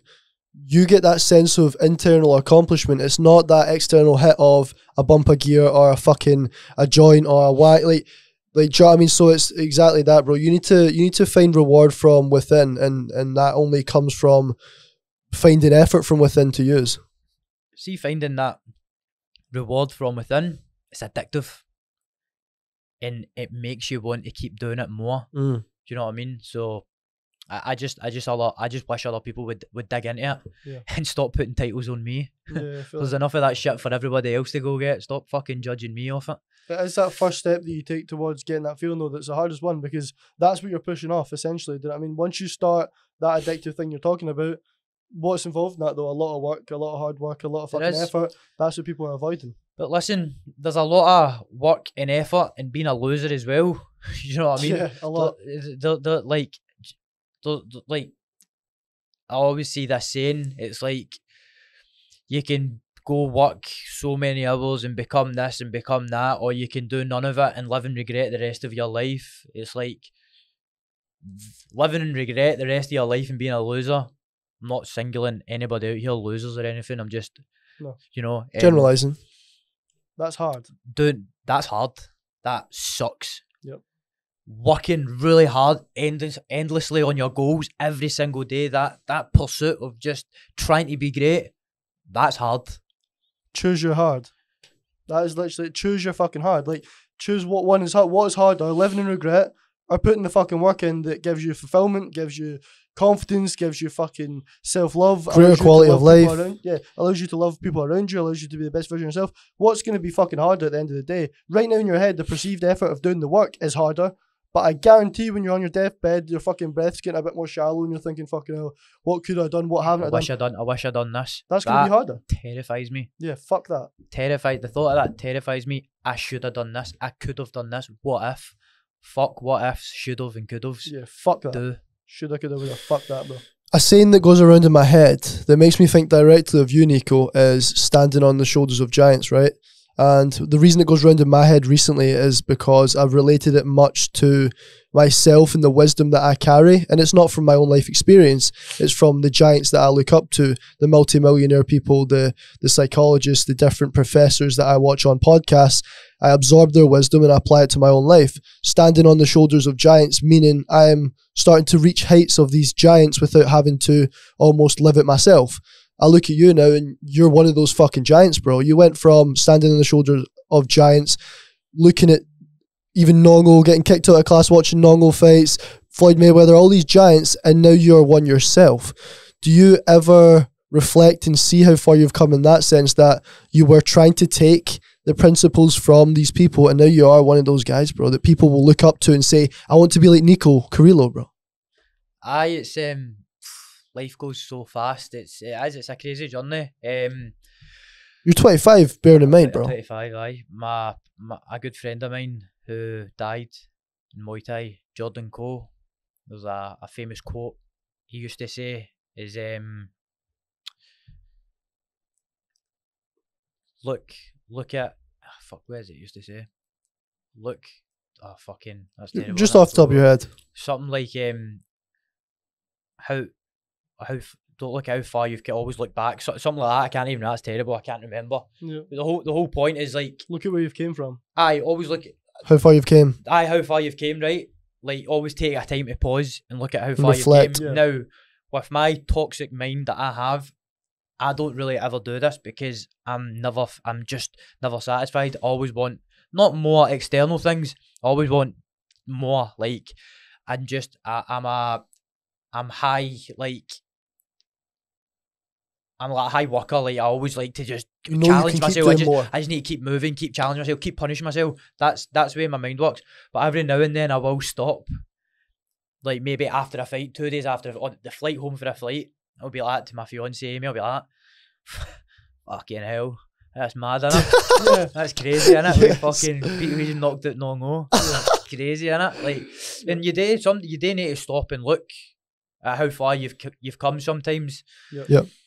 A lot of times I don't, because of, like I said, the way my mind works. I'm just always at. You know you can keep doing more. I can do. I guess it's like, don't fucking ponder on it too much. You know what I mean? That's what fucking turns the mind soft. Yeah. Oh, I've done this. I'll just fucking sit back now. Fuck that. Keep going. Keep moving. There's always more. There's always more in the bread basket. But personally, I am proud. I am very proud of what I've done so far. Yeah. And I'm not even a fraction of what I want to do in my life. Legit. So, but and sorry to interrupt you. On what you were saying earlier on, is about your deathbed and stuff like that. The reason I am like this as well, and this is something I have a word with myself about often, is in years to come, in many, many years to come, when I'm 60 and 50-year-old, I won't be able to do the stuff that I'm doing now, running uphill. I might still mentally be there to do things, but the sharpness will go, the strength will leave. So it's important to do all these things now while you've got a young body, a primed body, a well-oiled machine body. Like I always tell you, your body can do anything you want it to. Yep. And I know this because I've done some grueling workouts in my life where I thought I was done. When I done that marathon and I done the 30 rounds, I collapsed. At the end, it was one of the hottest days in Glasgow, and I collapsed. So I did. Never done anything like that before, man. I was both, and I got up like a minute later, and a new lease of life came over me, as if I hadn't just ran a marathon and stuff. And I finished so strong, stronger than I'd started. That's mad. And from that day, it's like the shit that Goggins talks about, that 40%. It's like that's true. So I've experienced it. Do you know what I mean? Yeah. So I kind of forgot what we were talking about. No, that I was gonna make. There was two ways I was gonna go about that. I was gonna talk about the detrimental aspect of not being content, not giving yourself credit. Because if you don't give yourself credit, then you can't reevaluate yourself as who you are now. Because guess what, Nico, mate, you're one of the best fighters in the world, and that you don't give yourself credit for that. Maybe sometimes you'll think too far ahead rather than looking back and reflecting. True. Do you know what I mean? But another point I was gonna make is Nico made a fucking good point there. Right now, like, there's such a societal view where it's enjoy your 20s, and enjoying your 20s is drinking, taking gear, drinking the weekend, socialising. This is enjoying yourself, right? But imagine you used your 20s to grow, build, use the fucking energy you fucking got. People have got it twisted, man. And the way I grew up, people have got it twisted. Enjoy your 20s, your 30s, best days of your life, man. Yeah. Out and partying, all that. Bro. Fucking no, these are the building years. These are the years that set you up from when you're older. What happens when you hit 40 and 50 and your body is just frail and you've no strength, no money, and you've no money, and the parties are finished, and your friends are dropping like flies, dying because you're all unhealthy, you've all drunk and took drugs your full life. What happens then? Oh, I'm going to start my life at 50. Well, guess what? Nobody wants to hire a 50-year-old who fucking can't even walk up a flight of stairs. You know what I mean? So these are the years you need to build confidence, strength, a good body, a good mind, healthy relationships. These are the years to do it. Yeah. What people get it twisted. Oh, your 20s and your 30s, best years in life are partying and all that. That's the people that you need not to be with. Yeah. That you need not to be around. Well, listen, only if you want to. I mean, like, Nico, world champion, me and Jack, future multi-millionaires, we're following this. The 20s are the years for build. You don't need to. Like, listen, there's no fucking pressure, but I guarantee you're going to be filled with a lot more fulfillment, a lot more love, a lot more peace, a lot more joy in your older life. If right now you choose to build your future rather than enjoying, procrastinating, pushing off your potential, and then you're filled with guilt, shame, and regret the full life. I mean, there's no real fulfillment in enjoying your 20s and then lying to yourself that you don't regret it when you could have been so much further ahead. It's fucking mind-boggling to me. Just future pace with yourself a little bit. Think of where you are now.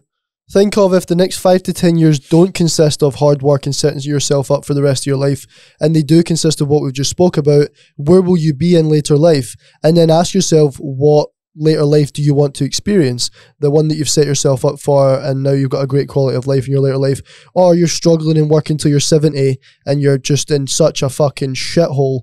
So, but to touch back on before the piss break, we were speaking about how my first little Thai class, I went to a little gym in Yoker, GTBA, and I walk in and there's this mad little cunt doing like backflips and like 2 minute, there's this little mad cunt doing like 2 minute round kicks on the bag and all that. I'm like, what the fuck's that? Fucking nutter, making noises, seen him helping sparring, fight camps in the ring, go fucking hit me, all this mad shit. Turns out it was you, Nico, bro. It's fucking crazy. I went once and I seen this guy with orange luminous fucking Nike leggings or something on, doing backflips, head kicks, pure, nearly annihilating people in the ring, and I'm standing there with no pubes on me, thinking, who the fuck is this nutter? You remember these exact gloves? This guy sitting in the room with us, mate. Bro, the luminous green gloves, the long wrist guard gloves. The twins gloves, bro, that's what I remember, right? And you're doing fucking backflips, you're just a fucking nutter. I'm like, bro, this cunt's got a different energy than anyone else in this whole fucking gym, right? And obviously, I'm pretty sure JP was there as well. Yeah, he would have been. Touching on JP, obviously, I feel like with every great fighter comes a greater coach or a great coach. And from what I've seen, JP seems like a fucking legend. How important is it, do you feel, as a fighter to have a coach that understands you as a fighter? It's super important. I think that's why myself and Stevie under JP has done so well. JP has spoke about it on interviews and podcasts as well about the fighters. Is so I'm not talking about me personally. I'm talking about and I agree. That's why I'm saying it. Yep. JP's a lot of times went on to speak about how, as a coach, you need to understand each fighter. Each fighter and each human is different, and there's a different way to talk to them. There's a different way you need to treat them. Some need hard loving. Some need screamed at to motivate them, like the way Ross does with me. Fucking come on, I'm like, oh. Yeah. Others fucking are like, whoa, it's like there's a different approach with each fighter. Yep. This is what JP always says. I agree now. Obviously, when I'm as a fighter, like I coach different. Like obviously as a fighter, like help coach other fighters as well and all that. And I have realised like there's one of the fighters who I'm like quite and he doesn't take it well, and JP's like being like, you can't do that with him. He doesn't take that well. So I do agree with him in that. So he is very wise as a coach, and he's a young coach as well. One of the best in the world, in my opinion. Clearly shows. He's very wise as a coach for such a young age, but it is also a lot of experience. He started Thai boxing when he was in nappies. Yeah. And he was a junior champion and stuff as well. Quit when he was an adult because he found a love for coaching. But he, like I said about him being wise, he's lost my train of thought. Because anyway, just let us back cut. Let us back cut. Give me 2 seconds. Think about no cuts, motherfucker. No, because I completely hang with just to add to it though, watching you guys on pads, the synchronicity.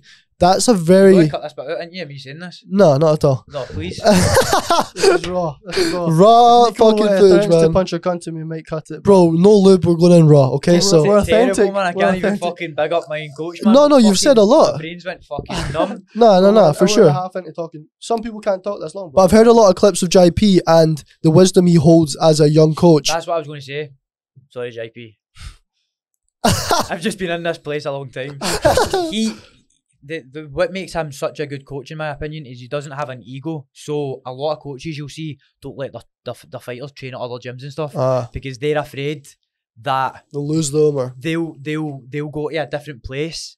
They'll go to a different place and find something better than them. JP's never had that. JP's always had the mindset of, I know I'm not the fucking. I know I don't have all the answers. Let my fighters go to other places, learn new things, and he always comes with us. Yeah. And he's always learning as well. So he was always a bit of an open book with being a coach. You know what I mean? He knew he was never the final product. And a lot of these coaches, even and fucking Scottish coaches and shit, man, fucking like they don't let their coaches like go anywhere. And it's like, mate, you don't really have any good fighters at it, and anyway, to actually have this ego about it. Ego about you. Do you know what I mean? Yeah. And JP does, and he's still. It's always like, we need to go to Thailand. As a coach, I want to learn more. So, yeah, I believe that's why JP is doing now and has been what he is doing better than all the rest of the coaches, and at such a young age, because he's just always been an open book with coaching. I don't see any flaws in his game as a coach. When I speak to you in the sessions we've had, and I see the clips and stuff, he's just so involved. See the investment he has mentally into even holding the fucking pads. He's basically fighting with you with the pads on, basically. Nice. See that investment that he has. It'll push you so much as a fighter in comparison to someone that is not all in. Like, he's out in Thailand right now, yeah? Aye. He lives out in Thailand, basically, bro. It's like maybe a slightly compromising position to be in at certain points, but he's so committed to his job and duty as a coach that he's out there, he's in the fucking trenches with his fighters every day, and it's crazy to see, man. Well, it's respect. Funny, something else we touched on is, like, he was over here and he was around a lot of people and stuff, and he's realised that it's all just external. It's all external shit. Yeah. And then once he's over there, he's like, just Muay Thai. He's like, this is he now, obviously Muay Thai is always what makes him the happiest, but just Muay Thai every day, nothing else. That's who he is. None of the bullshit, none of the external fake friends, fucking pals getting up for a coffee and he's talking about him and he's talking about him. He's just over there and he's just Muay Thai every day, and he's realised that that is what his heart beats the hardest for. Yeah, it's amazing, bro. It's amazing to see, and as a fighter, that'll push you to as far as you could ever go. So yeah, of course, having someone else having the same vision as you, it's insane. Do you know what I mean? Big respect to JP, man, honestly. And obviously I know you have crazy respect for him, because without him you probably wouldn't be where you are today. Like, a part of it. Do you know what I mean? That's who you surround yourself by. That's what we spoke about this a couple of times in the podcast. Me and Jack, twin brothers, chasing the same thing. Like, that accountability that you get as well. If Nico's not trying hard, I'm sure he'll be fucking kicking you up the cunt, yeah. Do you know what I mean? But it's the accountability is there, which is fucking mental. Are you rounding up the podcast with the penultimate question? Have you got a few more? John Haggerty for the One Championship World title. How do you see it playing out? The same way the rest of them have. A knockout. I don't see me going to points with anybody with the small gloves on. Have you had any dreams yet?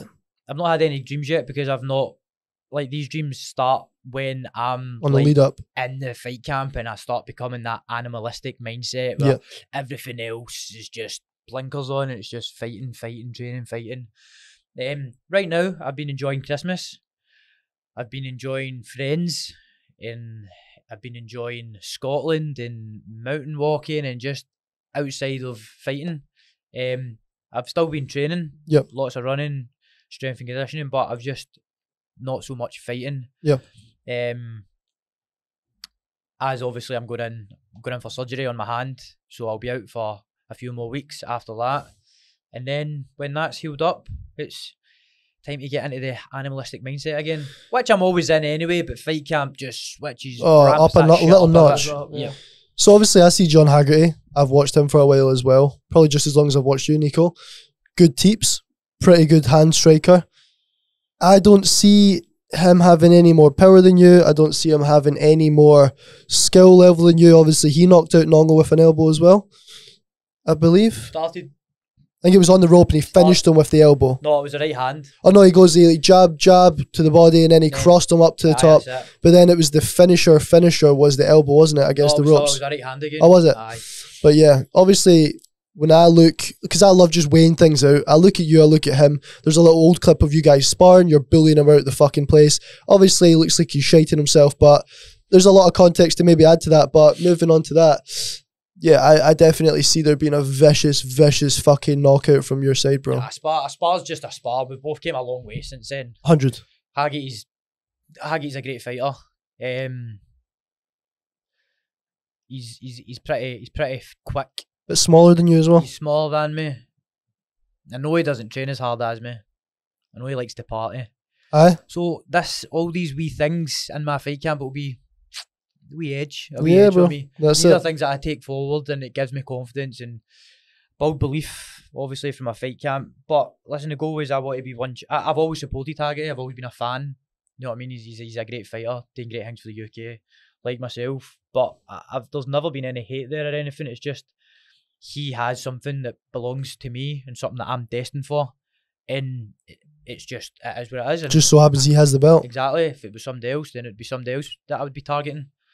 And I've done all the hard stuff, climbed the rankings slowly. I've took no shortcuts like some certain people, gifted won contracts, stuff like that. I've not even had a pro fight. I've been there the full time.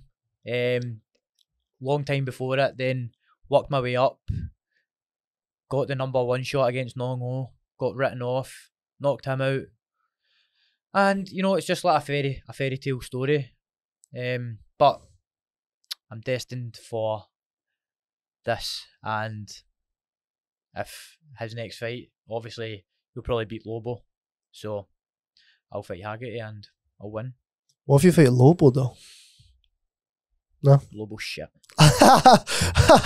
Yeah, definitely fucking, I wouldn't say on the level of Haggerty. What are the top 3 things you implement to keep on top of your recovery?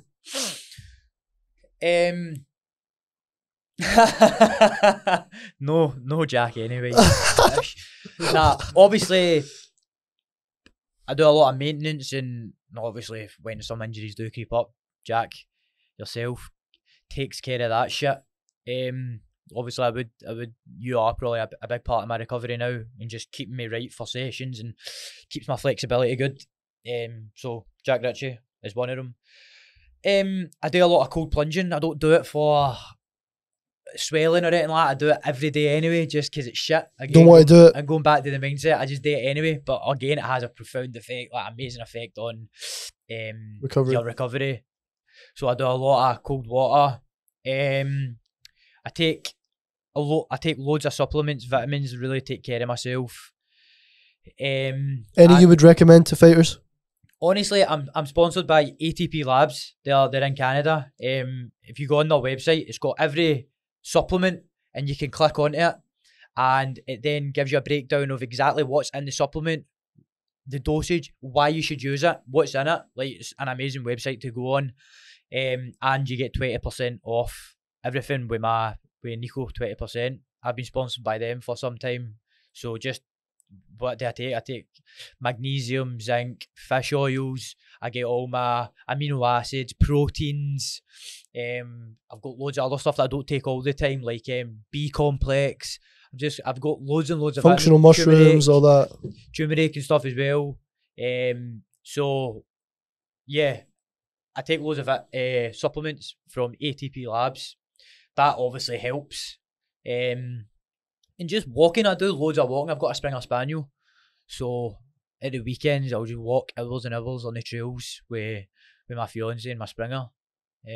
So that's an interesting point, because when it comes to recovery, people don't look at walking as a good part of recovery. But as we said in the car up, you said to me, the blood flow, the circulation is very low intensity, so it gets all the kind of juices flowing and helps circulation and lymphatic flow and really draining everything out. Exactly. People don't see walking as a little staple of the recovery, but honestly, the difference it makes when I've got clients all day and I do get steps in the morning, and I'm maybe going to the gym, getting a bit of steps on the treadmill, the difference you feel, you don't feel stuck, you don't feel like clogged up, you feel quite clean and efficient all the time. It's really good. But yeah, what does a week of training look like for a world champion? In fight camp or out of fight camp?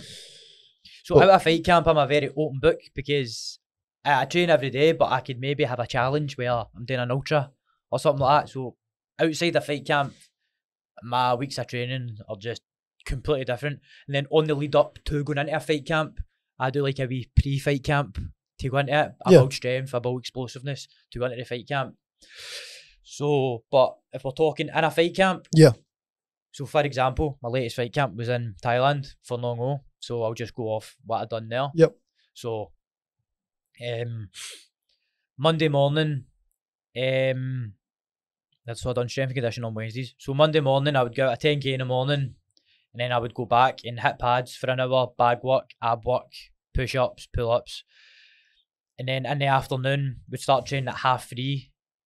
I'd go out another, it's only like a 2.5 kilometre run, just a small run. Then I would skip for 20 minutes. Then I would get ready to go into pads, and it was 10-minute rounds of pads. And I would do between 3 or 4 rounds of pads. And then I would go in the bag for maybe 30 minutes, do different exercises on the bag. And then I would spar, or no, sometimes we'd actually spar before we go into pads. So it'd be an hour of sparring, boxing sparring or normal sparring first.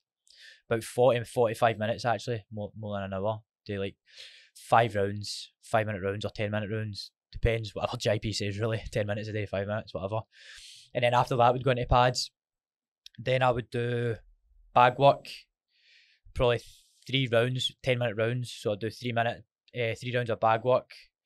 And then I would go back on pads with JP, but it would be like Tabata kind of pads, so it wouldn't be like full 10-minute rounds. Yeah. It'd be like me and someone else, and you'd hold a combo for one, then another. Yeah. It was like Tabata, you like explosive combo, stop for 10 seconds again, like that.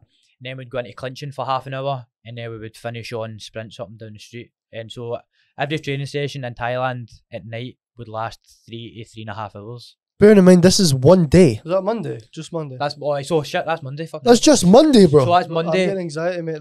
That's Monday. So much Tuesday morning's a track session, which is like an Olympic fucking style track session. We do 12 400 meters with a minute rest in between. And I would come first every single time, no matter who's running hard, who would take a wee break on one to run harder the next one. I would win every single one of them. Always first, always lead by example. That would fuck you up, that session. And then I'd go in the afternoon again. Afternoons, Tuesday, Wednesday, Thursday, Friday are the same. So that's the same. Bag work. All that again.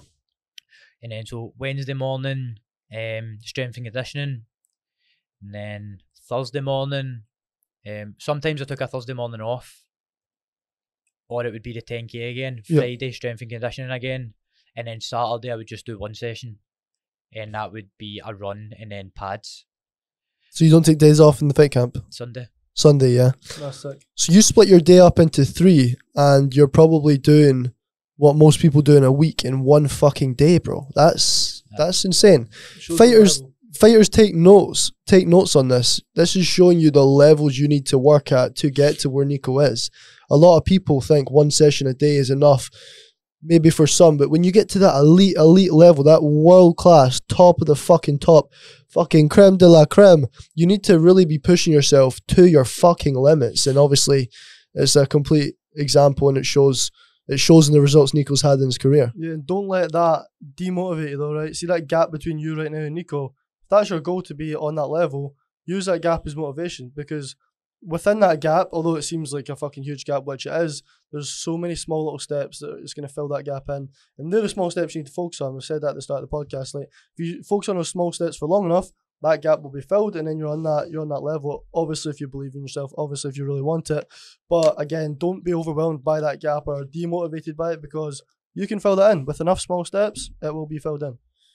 Touching on ego, as a fighter, a lot of fighters do have a huge ego. But knowing yourself, you're so humble and you really do know when to switch your ego off. How do you control your ego when you're actually at the top of the top levels? How do you switch that on and off? How do you control your ego? Just being around good people, being around like-minded, sound people. Like 2 of my best pals, Davey Gow and Jazz Brander, they are the soundest, nicest people out. And just being around people like that, there's no need to have an ego. Yeah. Like, who am I trying to impress? Like, that's class.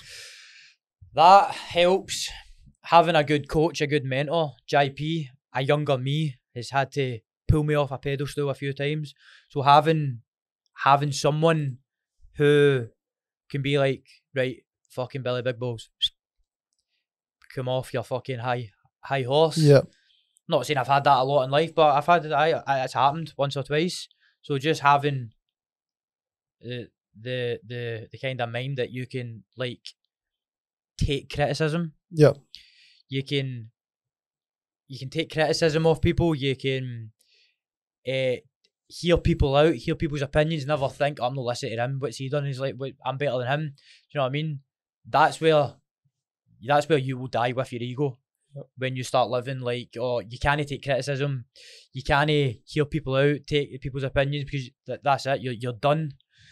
So that's what's kept the ego at bay when I was younger, just having somebody like that. But just honestly nowadays, just being around good, humble, nice people, and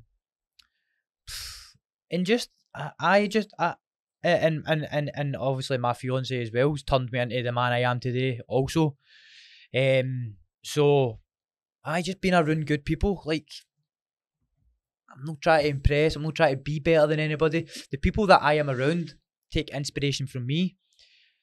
My pal Davey always says he's inspired by me. Jazz says he's always trying to reach as level as I am. Me being ahead of him in workouts and all, it always keeps him chasing my tail. It inspires him to do better. I already have people telling me these things. That makes me feel like that's class. That user. Why would I have an ego? Yeah. But like people are openly admitting that they are taking inspiration from me. So why would I try be like, oh fucking I'm better than you? I'm like, No, like, you know what I mean? yeah, ego can be destructive, but obviously that's one side of ego. How I've been educated on ego before as well is it's your thoughts, feelings, and emotions. And obviously, you have trauma in your life, for example, right? That creates a cut. Your ego creates a scar to protect you. Have you ever had, like, obviously in life before, when you've had that loss before, right? That's a bit of trauma, like you fucking hate having that loss. So your ego will be like, no, I can't lose, I can't lose. Does anything ever kick in? And like, does any self doubt creep in? Does your ego limit you at all? Have you ever had to deal with that before? See the word ego for me, because like I said, I speak about myself here. I don't like me wanting to always win and wanting to. That honestly, like truly, I don't believe that's anything to do with an ego for me. I don't know. I can't quite pinpoint it. When I hear the word ego, the first thing I think of is someone who thinks they're better than themselves, someone who can't take criticism. Just like you know what I mean? I get you. Of course. Ego for hard work. I don't know. I don't think it's an ego for me. I think it's like a fucking. I don't know, like something. But I get what you're saying, like something that's happened in the past. Like, have you ever been limited by your ego? Because obviously, for example, me and Jack come from a place of not having a lot of money. Our ego could be like, oh, don't spend that because you might not get it back. Because we've had that bad experience before. Like, have you ever been limited by your ego? Well, and in a case with money, of course. Like, I think any healthy person fucking going up through the struggle is fucking trying to hold on to their last £100 because they don't know when the next one will come in. Yeah. Well, that's just a part of. Like, how have you dealt with that though? Because obviously we've got a strong belief that it's going to come back and the work we're doing now will give us a return. But probably the same way. Yeah. Probably the same way. Aye. Like might not get it now, but it will come one day. Yeah. Just that strong belief allowed you to think do so. I think so. That's sick. Who's the toughest sparring partner you've ever had? Stephen Irvin. Come on. Besides Stephen Irvin. Or even sparring round, because obviously you sparred like Nathan Bendon, all those mad cunts down in England. Never. No one? Nah. Never had a hard sparring round? I've had hard sparring rounds, aye, but... Anyone that stands out in particular? Not really? Steve Irvin? Stephen Irvin. The robot? Super fast. So funny you say, but I have no emotion, it's so funny, but... Having him as a close boy and having such a high level fighter as a close boy, it's crazy as well, because we talk about our surroundings. If you didn't have at least one or two people to be on somewhat the same level as you, do you feel that you would have been able to have been pushed as much as you were then? Obviously surroundings is a big thing, but see if you didn't have any fighters on the level or near the level where you are, how hard do you feel like it would have been? Or would you have just travelled around and found those fighters to fight? To be honest with you, like, at a young age, like teenager age, I that started for me. Okay. Like, I didn't really have, like, I was starting to really like beat up the adults and throw them about in the clinch and like teach the people who have been fighting for years and years more than I have. Yeah. I started beating them up in sparring, and I was too clever for them. I was too strong in the clinch, stuff like that. So that happened to me when I was a teenager. So from that, the surroundings, I was kind of always like, at the top anyway. At the top in the gym and stuff anyway. But then Stephen moved to our gym, and he just kind of had the same kind of like work ethic and stuff as me, and we just kind of bounced off each other. Like, me and Stephen has probably started this journey almost together. Well, since I've done Thai boxing, he's been doing it a lot longer than I have. Been on the journey for quite a long time together. And it's just always been me and him bouncing off each other. There's been loads of fighters come and go. Like, we're here and there's loads of fighters come and go, and we've just stayed on the same path. Still past, yeah. Bouncing off each other. Final question? Yeah. Let's play it out. 2024, hypothetically, you beat John Haggerty to become the Bantamweight One Championship world champion. Not to look past him in any fucking way, but what do you see 2024 having in store for Nico Carrillo? The only thing in my mind now for 2024 is becoming One Championship world champion. Now, again, having this mindset of one thing only, and that's just the way I am. Like, I'm not great at multitasking. I can't do a lot of things at one time. I can't focus, because if I put my focus on too many things, then I'm not giving 100%. Spreading yourself thin almost. That's it. So my main goal right now, one championship, world champion 2024. Two sport? Listen, one thing at a time. Take both the belts off, John? Yes, one thing at a time. So we'll see what happens. But that's my main priority for 2024. Nothing else is as important in 2024 for me. When that happens, wedding planning this year, build my website, try to build my website right now. These are smaller goals that I'm just outside the fight camp ticking off, try to build my website. Plug that now, what is that? KOTN, no, is it? Fuck, it's no, that's what it's called, KOTN Striking School, but it's www.nicocarrillotraining.com, and it's just loads of tricks and techniques that I've learned over the years, done in fights, that have worked, learned from other people, and I've just put them onto a website for people to go on and just learn how to do the techniques for Muay Thai. So yeah, this year try to build that a bit better. Planning a wedding for next year, hopefully, with my fiance. With the striking school, do you do seminars in person? I do seminars also. I'm booked out in seminars right now until I go back into fight camp. Amazing. So you get to work with you one-on-one? I go to gyms. I go to gyms and I'll teach a seminar at the gym, all my favourite kind of techniques and stuff, and it'll be like maybe between 30 to 70 people. That's mad. And they're all just, I'm like teaching them stuff that I like to do in fights and stuff like that. I'm booked out now every weekend till I go back into fight camp.